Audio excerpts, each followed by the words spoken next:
Every Friday at the end of my day, I perform a ritual to the planetary sphere of Venus. I perform a ritual to a different planetary energy every day of the week, actually, and ask for that planet's blessings for myself, for my family, and for any YouTube Level 3 member who has asked to be included.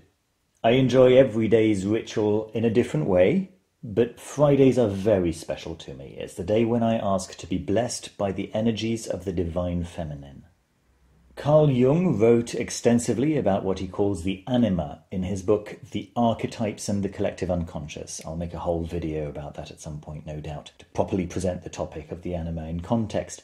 But as a quick, hyper-simplified introduction, the Anima is all of the feminine aspects present in the psyche of a male person.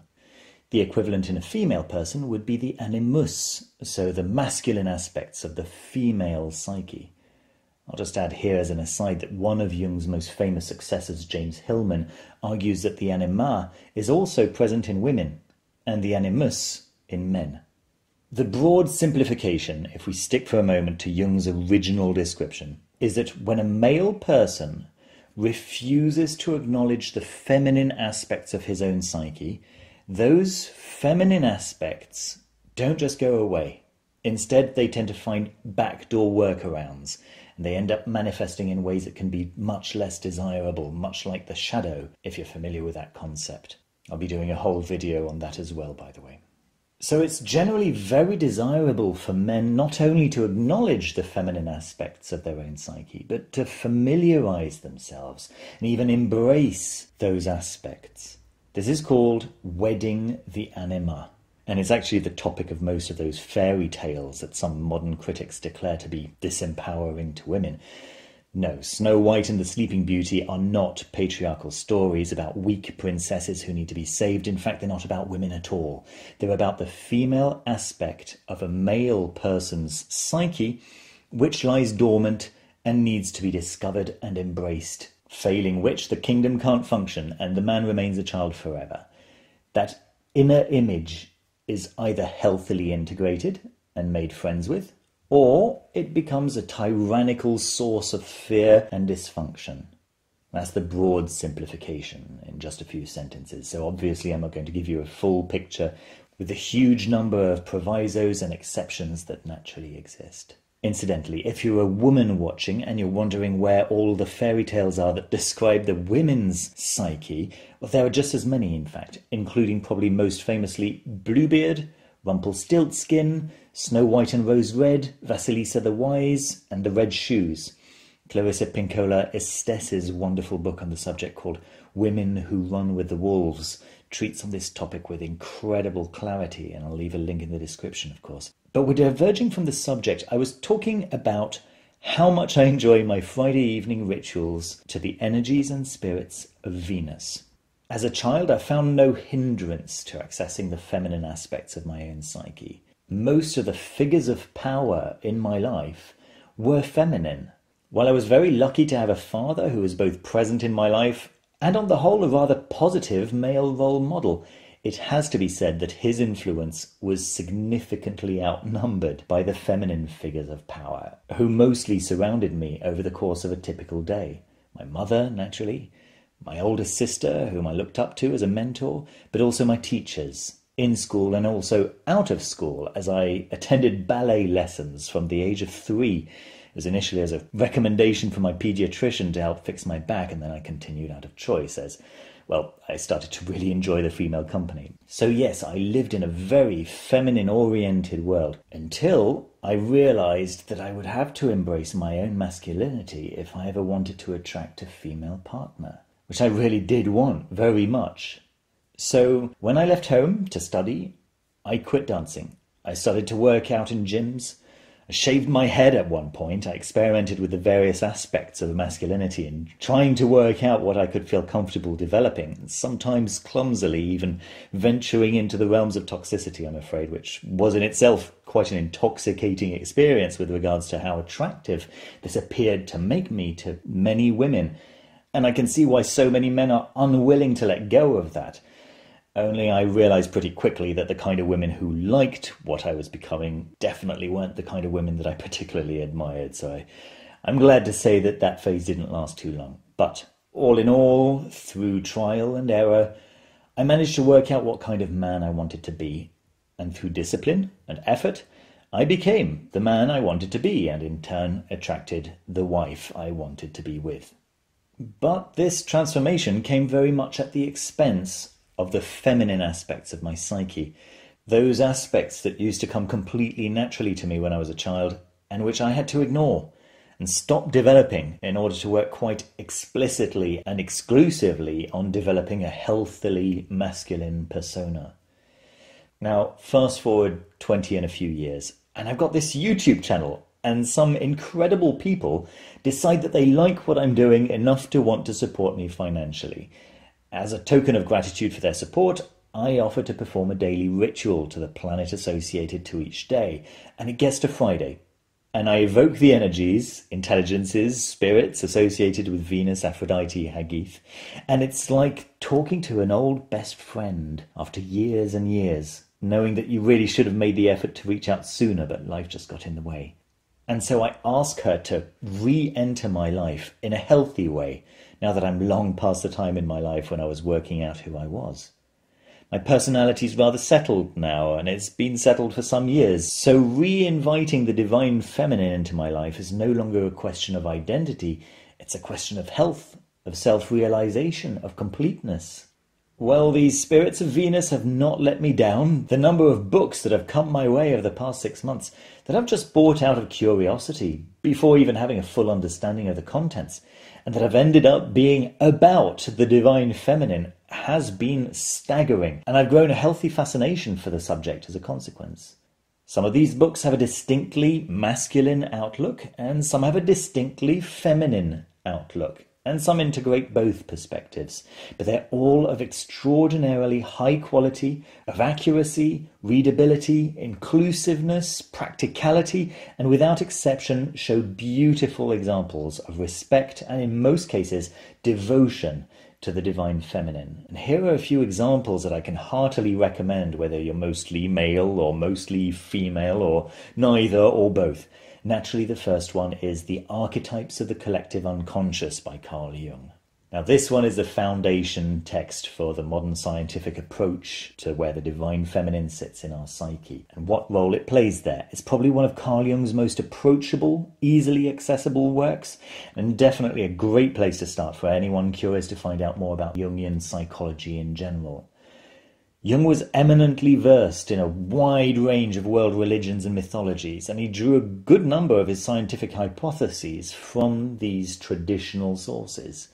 Next, we have Goddesses by Joseph Campbell, a well-known Jungian scholar, author of the bestseller The Hero with 1,000 Faces, to which we notoriously owe the original plot of Star Wars, The Lord of the Rings, and other tales of the hero's journey. In this particular book, Joseph Campbell specifically looks at the history of the Divine Feminine throughout the ages and cultures, approaching the Semitic sources as easily as the sources from the Eastern traditions, Norse, Mesopotamian, Native American, and many, many more. It's fascinating, it's erudite, it's wide-ranging, and it's a joy to read. Joseph Campbell isn't recognised as one of the greatest specialists on mythologies of the world for no reason. Next we have The Great Mother by Erich Newman. Another student of Jung's, best known for his work The Origins and History of Consciousness, Erich Newman wrote the ultimate investigation into the history of the Great Mother as a figure of worship. His work can be read in two ways, as a support for the now widely discredited theory that there was a time earlier than the strongly androcratic Proto-Indo-European cultures, where the Great Mother was the central figure of devotion and worship.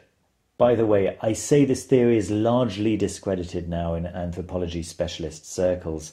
Let me just remind viewers that the word discredited neither means that the theory is false, nor through any patriarchal perversion that it is automatically true. This also doesn't mean that the Divine Feminine has never been a highly important deity. She clearly has been in many cultures spread out throughout history and geography. Now, there's a second way you can read Erich Newman's book, and possibly a more useful way, and that is an impeccable study in archetypal psychology, manifesting throughout the ages.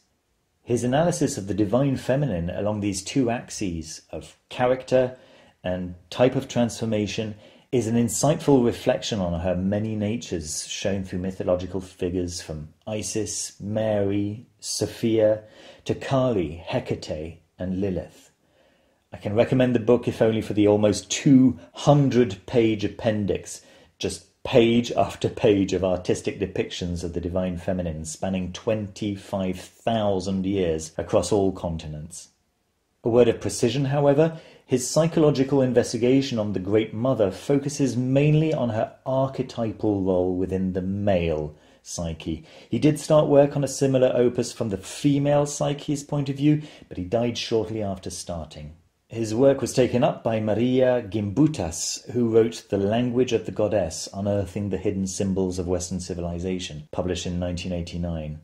I've not read Marija Gimbutas' work, but from what I understand, she mainly focused on trying to restore credit to the idea of a divine feminine-centered pre-Mesopotamian society, with little success.